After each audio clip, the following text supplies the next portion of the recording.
Welcome to the Modern Classrooms Project podcast. Each week, we bring you discussions with educators on how they use blended, self-paced, and mastery-based learning to better serve their students. We believe teachers learn best from each other, so this is our way of lifting up the voices of leaders and innovators in our community. This is the Modern Classrooms Project podcast. Hello and welcome to the Modern Classrooms Project podcast. My name is Tony Rose Deanna, and they, them pronouns, a designated hype person here at MCP, and I am joined by an accomplished educator, author, and advocate dedicated to transforming education through innovative practices, Starr Sackstein. Welcome, Starr. Thanks, Tony. I'm so excited to talk with you today. Oh, it's for me. I was just telling you this earlier, right? Like I'm fangirling. I'm a huge fan of your work because I don't know. I cross paths with you, not even in person, not even virtually, just the work that you've done. And about 10 years ago, I believe, or maybe more. But to be in this space, having live conversation with you is so exciting.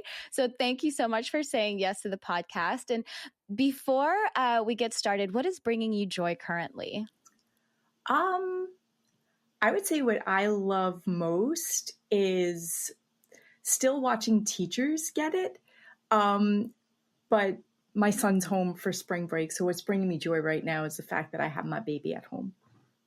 Oh, that's so great. And I know it's spring break for a lot of folks right now. So I love that people are able to rest, rejuvenate, be around people that they love. And so thank you for sharing that. Okay, Starr. So I know a little bit about you, or a lot about you, now that we've had the conversation prior to this recording. And I must say, I feel like you are my people, and I'm so excited that we got to connect, because when I come to Florida, I will come visit. Tell us more about who you are and how you started your education journey. Sure. So I'll start now and kind of rewind. Right now, I am currently working as the Massachusetts State Coordinator for Educators Rising, which works with the parent company is PDK. And basically what our whole mission is about is growing teachers young in CTE pathways, and really trying to work hard to make sure that we have better representation in the teacher roles, so that the teachers look like the students who are sitting with them, and really encouraging those narratives so that more folks come into this great profession that I think gives so much life and meaning to the different things that we do. I write a column for the Cap'n called Career Confidential, which is a lot of fun. It's like being Dear Abby for educators, which is kind of like you tell me what your problem is and I try to give you a solution, which, you know, whatever. I'm one person. I have ideas, but take it or leave it. It's a good time. And then, you know, rewinding, I still consult specifically around assessment practices. It is my heartfelt goal to make every classroom as learner-centered as possible, and kind of get rid of the inhumane sort of practices that have been perpetrated really since we started the industrial model of what schooling looks like, and just trying to give kids more voice and choice in what they do. And learning doesn't always look one way. So everything that I kind of promote is all about raising student voice, making sure that every child feels like they are seen, heard, belong in the spaces that they're learning in, and that their educators have a better understanding of how to connect with them and use different tools to really grow, you know, the learning that's happening in their spaces. And if you go even further back than that, I was a K-12 curriculum director for a district for a little while. Leadership was not what I expected it to be in that capacity. I am not a terribly political person, and definitely do not want to waste my energy playing politics in a district. And so that experience turned out to be a little bit of a bust. But from there, you know, I was a high school English and journalism teacher, and I think my heart will always be in the high school classroom. So maybe one day I will be teaching again. I work with a lot of pre-service programs now, people who use my books. And, you know, if I could have the opportunity to even be a part of a pre-service program, I'd love to eventually teach a class about alternative assessment and grading practices, so that we don't have to remediate with educators once we get into the classroom. Yeah, I have a couple of questions follow up, right? Because, you've had all of these different hats. And I love that you called out like the leadership position was not actually what I wanted or desired. So that was just different than what I expected. How did you get into assessments? Was it when you were back in the classroom that you were like, oh, there's like really inhumane practices here? And I love that you use that word as well, because it is inhumane, right? Like this is wild that we just continue to normalize these practices. And especially when we're talking about assessments and mastery-based learning and mastery-based grading, right? How did you get into assessments? So that's a really good question. I mean, I'm sure most folks, when they get into education, they're like, I'm going to be a nerd about assessment. Because I am. I really like assessment is learning. So like this whole idea of creating these spaces where kids have the ability to advocate for themselves because they have the language to speak it. For me, it was when my son was actually in elementary school, they used standards-based reporting. And I was teaching AP English at the time and very frustrated that on my report card, I got 1-letter grade and pre-slugged comments that, I didn't even have control over about what it said about each kid. And I could put a B on 15 different kids' report cards and it could mean something different, but nobody knew it meant anything different. And I saw the power of the reporting that was happening for my son in elementary school. And I had also just picked up Ken O'Connor's book, 15 Fixes for Broken Grading, and sat there in shame as I read most of it, because most of the things he said you shouldn't do, I was guilty of doing. So it was like the perfect moment of being ready for that messaging and wanting to do the research to do better. I think I always really connected with the kids who had the most struggles in classrooms. Like I think they knew I was their champion, so to speak. My first teaching gig was in the inner city in New York, and I had kids who were way below level and just not accustomed to coming to school regularly, who had an adult at school that they really connected with. And I was super young at the time too. So I was so ignorant. Like that was part of it too. Like my own ignorance in that early phases, coming out of an affluent suburban community on Long Island, and then going 5 miles in a different direction and being in this inner city space that didn't look anything like what I grew up with. And I don't know, like, it's like my heart grew 3 sizes having that first position. And I fell in love with helping kiddos who weren't traditionally in love with being in school, and just trying to give them a space to know that someone cared and that we could do better. So, perfect storm kind of situation. And I just started going down the rabbit hole. What could I do differently? I made tons of mistakes, which is kind of where hacking assessment grew out of, because I was trying to figure it out on my own. Twitter was blowing up back then too. And so like my community wasn't the folks that I had in my building because they thought I was nuts.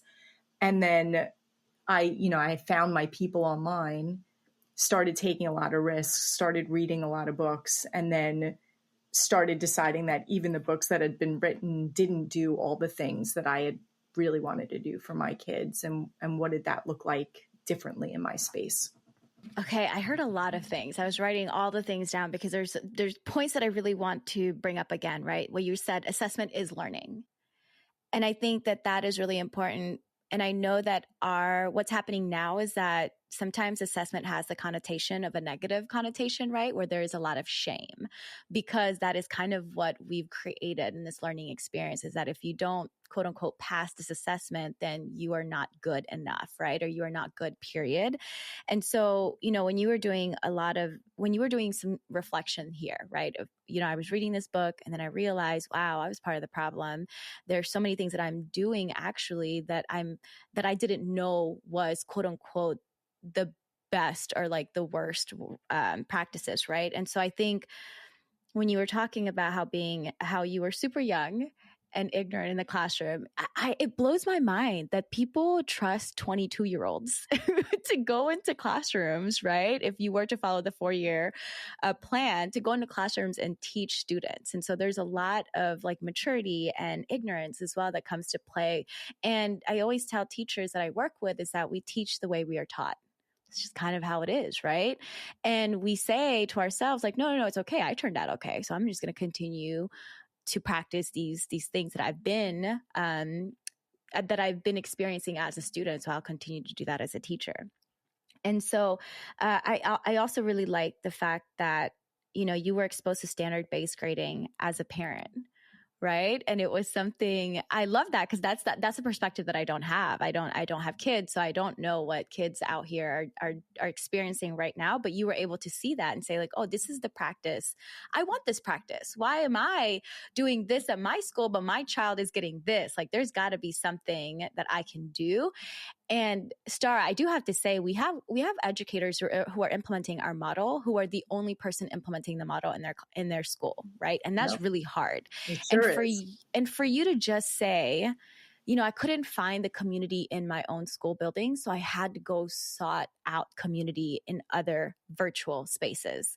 And I think that's really important for us to remember too, or a reminder even and a permission to say like, it's okay if you don't have that community in that school building. It sucks. Yes. And it's okay. There are other communities that are willing to welcome you with open arms, willing to have conversations with you, be a thought partner with you, and to just kind of walk through all the things, all the mistakes you're going to go through. And mistakes are not bad. Mistakes are lessons learned, right? And so thank you for just all of this, because I think this is so important for us to keep in mind that it's all hard. It's all hard. There's a lot of shame behind it because we don't want to see ourselves doing quote unquote bad things, right? So I really appreciate the reminders, the permissions, and all of that. So thank you.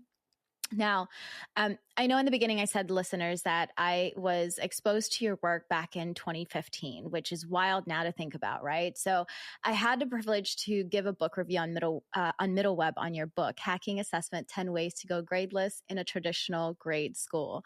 And it's so funny because I was reading the review and I could feel that I was open to it. And I was also resistant. I was like, no, but then how do you really do it? Like this is cool and all. But like, how about this? How, you know, I was definitely that teacher. And so, I do want to share also that your book was definitely the seed that was planted for mastery-based learning for me.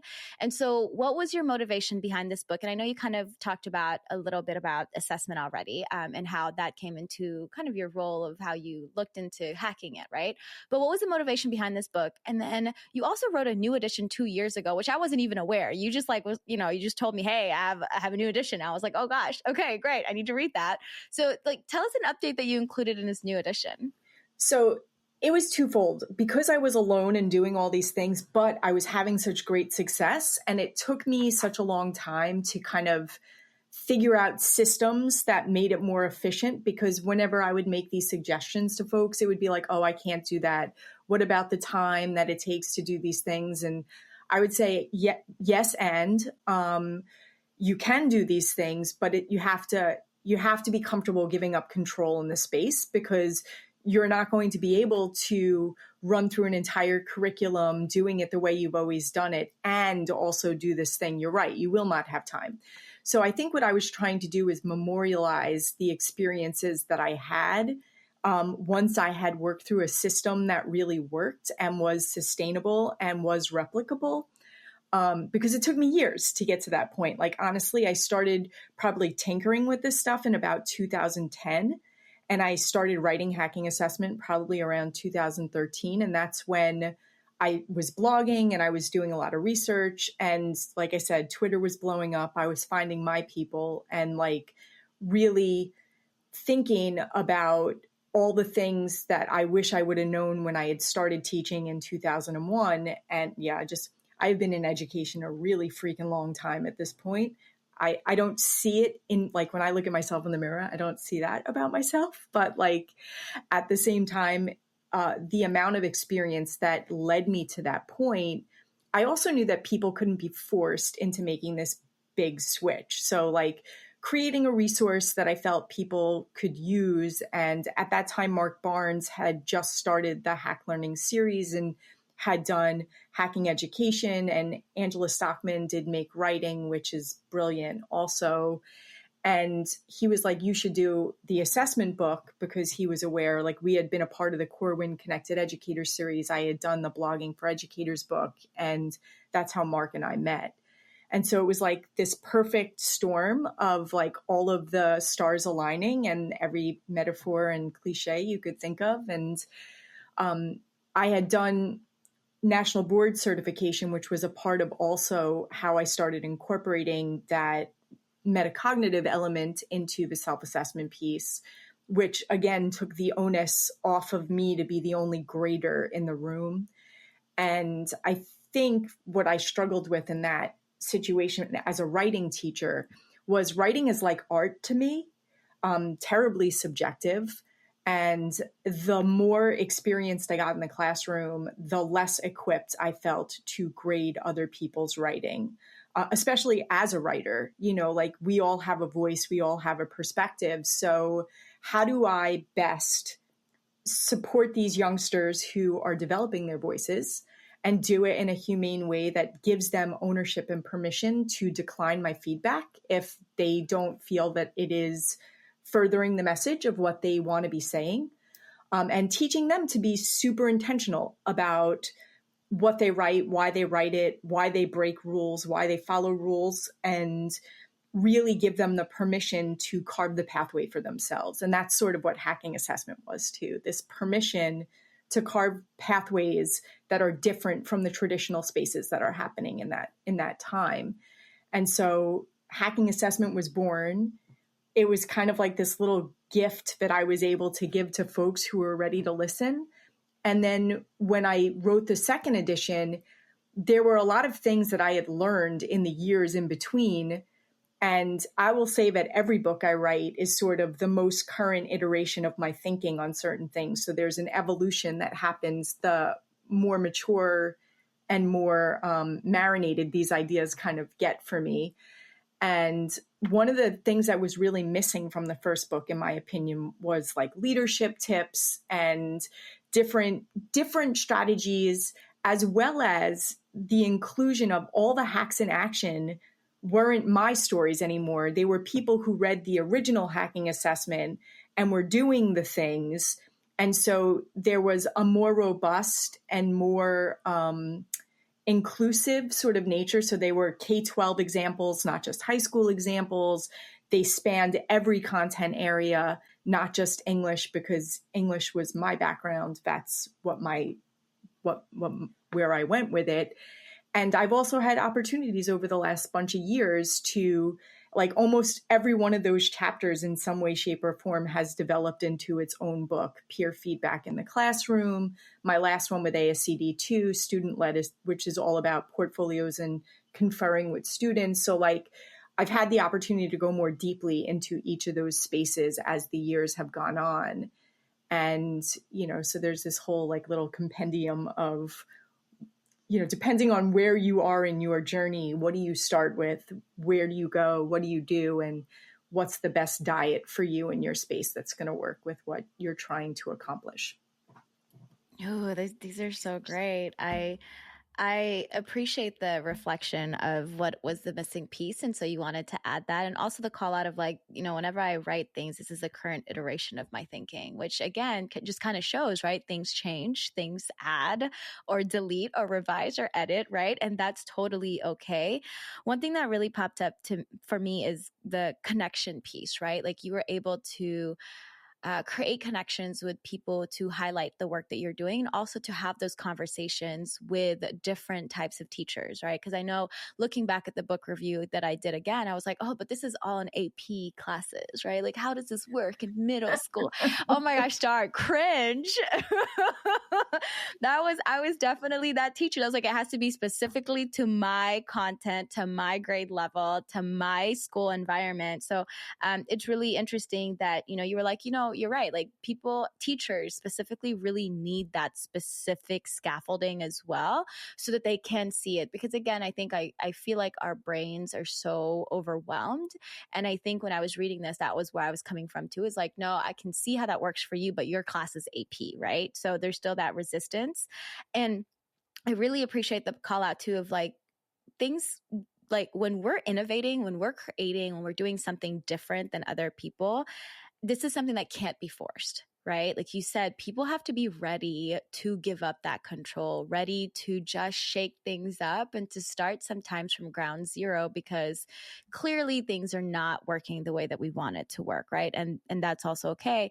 And again, also acknowledging the fact that teachers are overwhelmed and so they don't have the capacity to shake things up sometimes. And so we want to create those spaces so that teachers do have the time to shake things up, right? We want to make that time.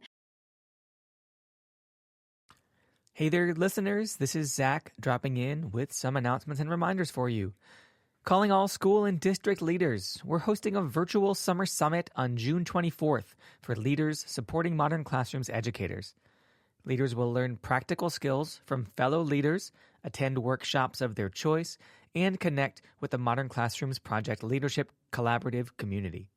Modern Classrooms co-founder Rob Barnett is our featured keynote speaker and will share insights from his book, Meet Every Learner's Needs, alongside voices of students, educators, and leaders. We invite educators to share the summit with their leaders and invite leaders to register. Want to start building your own modern classroom? Sign up for our summer virtual mentorship program from June 23rd to July 27th. Work with one of our expert educators to build materials for your own classroom. We have scholarships all over the country, so you can enroll for free if you teach in Chicago, Alabama, Oakland, LA, Minnesota, and more. To see if there's an opportunity for you, check out modernclassrooms.org/apply-now. That's modernclassrooms.org/apply-now. We're hosting 2 book clubs this summer. We're reading The Promises and Perils of AI in Education by Ken Shelton and D. Lanier in June, and The Identity Conscious Educator by Liza Talusan in July. Look out for more details. Finally, want to connect with other educators of color who are creating a more student-centered learning environment? Join our monthly Shades of Excellence meetup on Tuesday, May 27th at 7 p.m. Eastern. There will be links for all of this in the show notes, so check back there if you'd like more information or you'd like to register. But for now, let's go ahead and get back into it with TR and Starr. The book, I think, as an English teacher, which I love English teachers, we're so dope. We really we love writing because it captures our stories. It captures our thinking. It captures everything that is going on. And that's something that we can always go back to and say like, oh, that was how I was thinking. So I really appreciate that you named, that you started this book because you wanted to capture what worked for you. You wanted to provide kind of like that guide for teachers who are interested in potentially doing something different so that teachers aren't just kind of freaking out trying to figure out where to start, right? So I really like that you have this entry access point for students to play, or for teachers to be able to play around, right? And the leadership tips, you're right. That was something that I wasn't even thinking about because I was like, I'm a teacher. I don't care about leadership right now. I care about my perspective only. Very tunnel vision here, clearly. So I love that you expanded to leadership with the new edition. So thank you for that. We've talked about my own hesitancy and we are aware that things like this cannot be forced. So it has to be for teachers who are ready, who are in that space to be receptive, to shake things up. And there's also a group of teachers, a group of adults who are not aware of their own grading practices, right? So this is something that I've learned and I've embraced is that we don't know what we don't know. So what is the step to get educators to reflect on the way that they assess students, and how can school leaders support that reflection? So that's a great question, Tony Rose, because honestly, like one of my like introductory sort of like conference sessions that I do is really questioning, getting people to consider their current practices. And I'll say to them straight in when they walk in, I will consider the session a success if you walk out of here questioning at least one thing you do already. I don't care what it is, and I don't care if you agree or disagree with what I've presented, but if you walk out of here saying maybe what I'm doing isn't what's best for the kiddos who are sitting in front of me, then I know that you're going to find a way to do whatever that looks like for your community and what's going to work for that. So sometimes I've done like 4 corners activities where I'll put up some pretty normal sort of statements that you'll hear, like the pushback that I get when I say these kinds of things to people, like kids need grades to be motivated, which I vehemently disagree with. But this is a really prominent narrative when it comes to grading and assessment. I also think there's a conflation between grading, assessing and testing that's just completely incorrect. Assessing, the verb, is very much this ongoing iterative process when we think about like the formative assessment process, not just checks for understandings at different spots, but like actual teaching kids to goal set, track their progress, get the feedback they need, iterate. Like it's a whole process. And I think that when we reduce it to single moments, we are really, we are like really watering down possibilities of things that could happen in our spaces. And I think that there's so much anxiety tied up in testing also that if we could disassociate testing as a separate thing from assessment, I think maybe we can start agreeing a little bit more on what those kinds of things look like. And then, as we're parsing out all these things, because working where you work now, I'm sure you do see this. It baffles me every single time I walk into a space and realize that we all use terminology like formative and summative assessment, like we are all speaking the same language, but we are not. We are not speaking the same language. And so even if you could get your school to have a defined vocabulary around assessment that you all agree on, even if it's not the textbook version of what it is, but you are all speaking the same language in your school, then that is the first major step to really digging into this process. And I don't care where you fall on the spectrum. I think everyone would agree that when I say one term in one class and a student walks into another class a little bit later and another teacher is using that same vocabulary and it actually means the same thing, that experience for the learner who's moving through all of those different spaces is going to be markedly better because they know that they're not code switching in every single space that they walk into, which is another cognitive lift, which is going to take them away from the actual learning. So how do we make this experience more seamless? And I think that when we question these long-held practices, we kind of, we talk about innovating, but we need to move with the times. Like there's so much new research out there, brain research, that suggests how learning happens, and labeling learning, to go back to that word inhumane, like learning happens so fast and so slow at the same time that sometimes you have to slow down to go fast. Every learner goes at a different pace. So when we put arbitrary labels on things in the middle of a process, we're destroying a flow that could potentially be moving, like building momentum.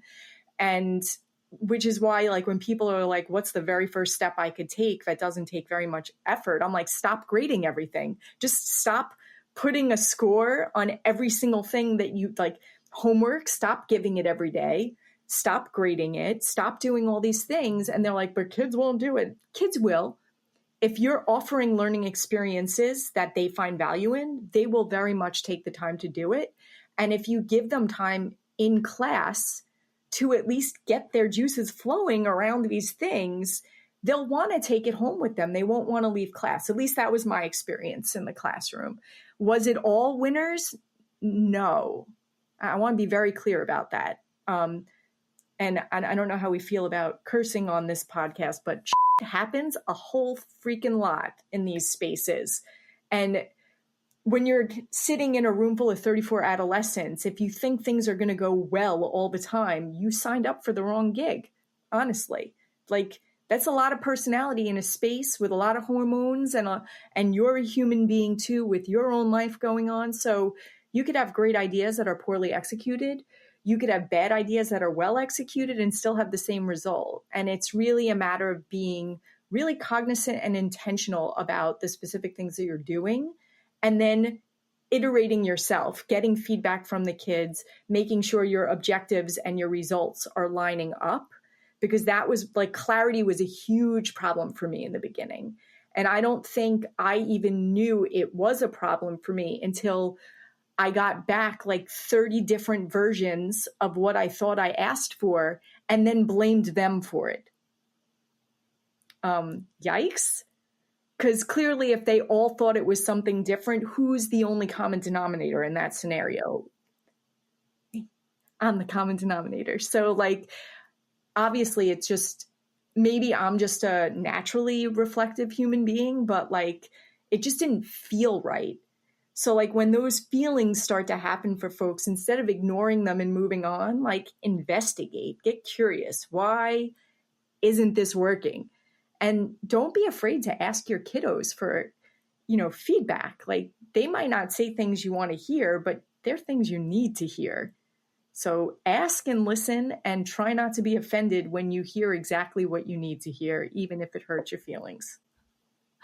When you hear exactly what you need to hear, not what you want to hear, but what you need to hear.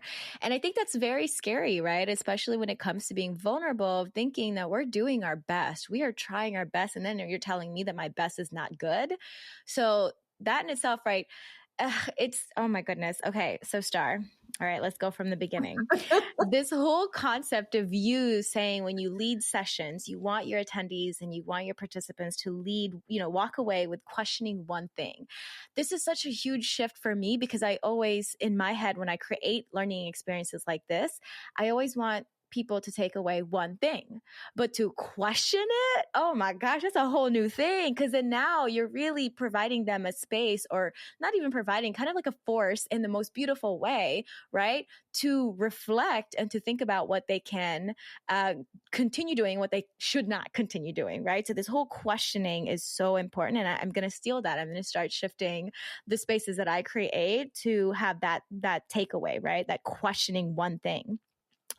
Another thing that you said too is that the fact that, like, we have words, we all use the same words, but we all have different definitions. And so really starting out with like, hey, this is what it means to assess. This is what it means to master something is really important. Like you said, clarity is key. And then you tied that in with code switching. I mean, my little brown self was like, oh my gosh, yes, that makes so much sense. That makes so much sense. Like, code switching is exhausting. And if I'm having to focus on my code switching, I'm not going to be able to focus on what I'm actually supposed to be learning, right? So how do we kind of alleviate those stresses and alleviate the barriers? Because this is something I tell teachers all the time too, is that we are always creating barriers unintentionally. So we really have to acknowledge the fact that we're doing that and be receptive when people call us in on the barriers that we're creating unintentionally, right? And the last thing too is to stop grading everything part. Teachers love to create work, more work for ourselves. And it is wild to think that it's easy as stop grading everything. You really don't have to grade everything. And you're absolutely right. Students will still do the work if it is meaningful, if it is relevant, if it makes sense to them. It's not busy work. Students know when it's busy work, right? And they know when this is actually going to help me outside of the classroom. So the whole narrative that you said kids need grades to be motivated, I've heard that multiple times too. It's like, no, that's a narrative that we've created, that the education system has created for us to just continue focusing and honing in on the grades, right? So, oh my goodness. Love this so much. This is such a great conversation. Okay, so quickly, what are some traditional ways we assess that we can leave behind? I would say the weekly quiz can be totally gotten rid of 150%. I don't think, I understand that some content areas really rely on these as checks, but unless you're going to do something with the information that you're getting from it and it is truly formative and not summative, I would say just get rid of it. I would also say that we have to create more collaborative spaces and less competitive ones. I know that some kids really do enjoy a nice little competition from time to time, but when it comes to learning, a cooperative approach is probably going to be more successful. Plus, in the world that we're living in right now, collaboration is a really important skill set. It is not something that, we just intuit at some point, just like metacognition isn't something we innately know how to do. These are things that need to be taught. They need to be practiced. So building a community and culture in our space that's more authentic. So project-based learning, where there's an authentic audience at the end, solving real problems and not just, fabricated ones that we think make things more interesting. I think also maybe,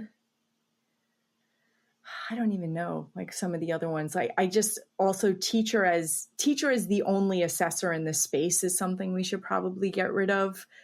Students do understand, like if we give them the right tools, the right vocabulary, they know how to self-assess, peer assess. So then again, when we come back to the, there's too much of all of this going on. So share some of that weight, teach kids how to be responsible, give feedback so that you're not the only person giving feedback in the room. And as soon as you let go of that control, I feel like kids, you'll always have those one or two kids that are super obsessed with you needing to be the one to give them the feedback. But I do think that if you create a culture where it's less about you as the only person with knowledge in the space, the more comfortable they are getting that information from their peers. But it starts with us. Like, you can't just let it go, and then, still hold on with one finger. You actually have to release it completely and be there as a backup facilitator and not as the main event. It's really that power dynamic, right, in the classroom. Like, we really want to hold on to that power because a lot of the times that is the only power we have in that school building, right?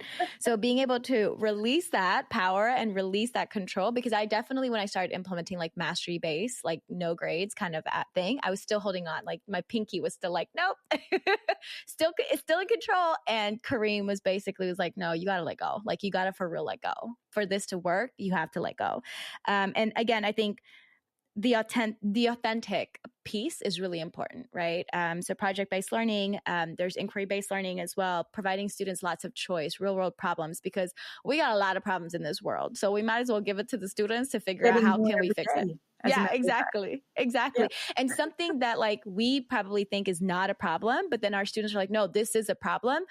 Hey, that's a choice. That is a choice that they're choosing to analyze, to critique, to figure out what are some solutions that come up, right? And I love this whole collaborative piece. I'm all about, let me work with people because it's so much more fun when I work with people as opposed to competing. Competing is healthy sometimes, but I choose collaboration over competition any day. So thank you for sharing that piece. Okay, so I know we had a couple more questions, but is there anything else that you wanted to say before we close this out? Because I do want to be mindful of time. Sure. I will say that I do have a new book coming out with some other awesome ladies, Marianne DeRosa, Alexandra Lang, and Tiffany Turner Hall. We created this book called The Everything Guide to Solving all the school problems. And basically what it is this homage to recognizing that there are so many problems out there, but there are also so many people who have already found solutions. So really what the book does is it provides solutions to these common problems through either research or people who have had success solving that problem. So we're elevating and celebrating stories in education of success. And we had 107 contributors with those success stories. And we are also helping folks who are currently in the throes of those challenges. And obviously, we are in an unprecedented time right now with what's happening to education.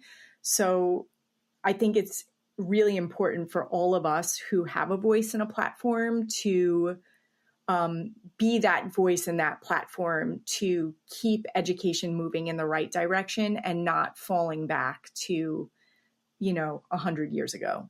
And just being really mindful of those things. We have a lot of kiddos and educators too who are in vulnerable places, and some of us are more visible than others. And, there's no time better than now to use the platform you have to do right by people who don't have voices of their own.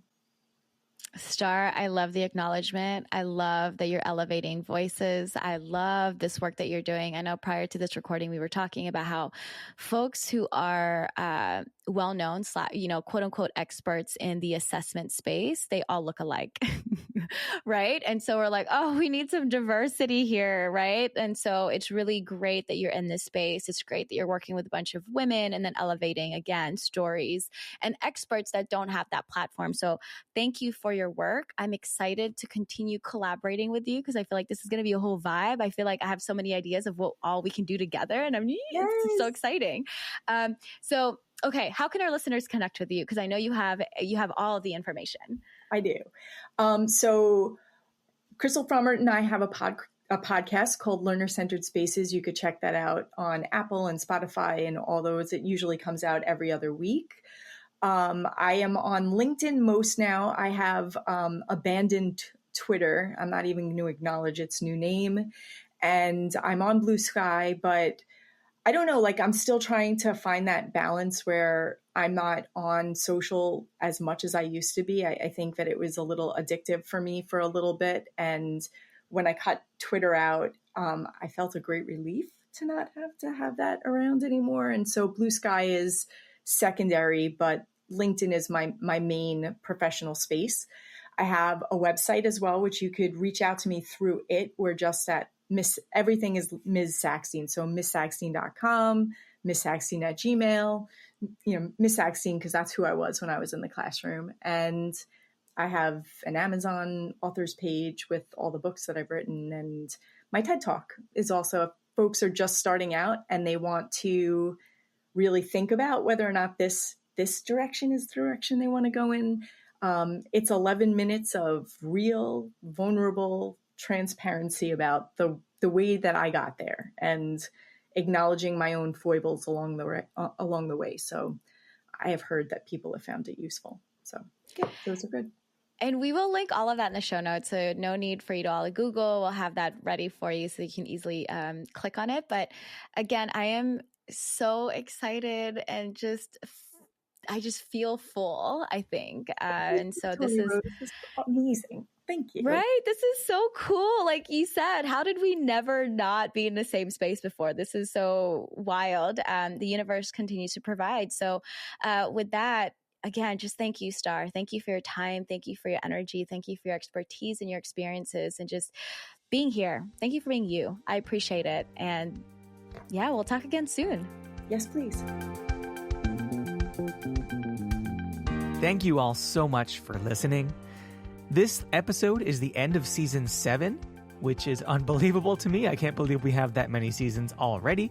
And we didn't even start off with our seasons. We just started with numbered episodes. So, wow, it's been quite a journey with this podcast. And I just can't express how thankful I am, how thankful Tony Rose and I are, and all the folks at Modern Classrooms, to you all for listening every week and emailing us with questions and comments and sometimes editing mistakes that I go back in and fix. So thank you all so much. We really do appreciate it. You're the reason that we're still here doing this. And we love having the opportunity to share all these educators' incredible insights with you. So this is the end of season 7.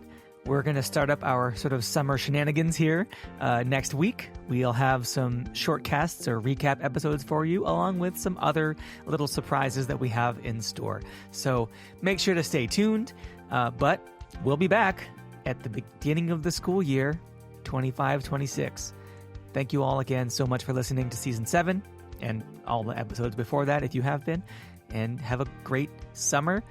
Get some rest. And we'll be back in a couple months.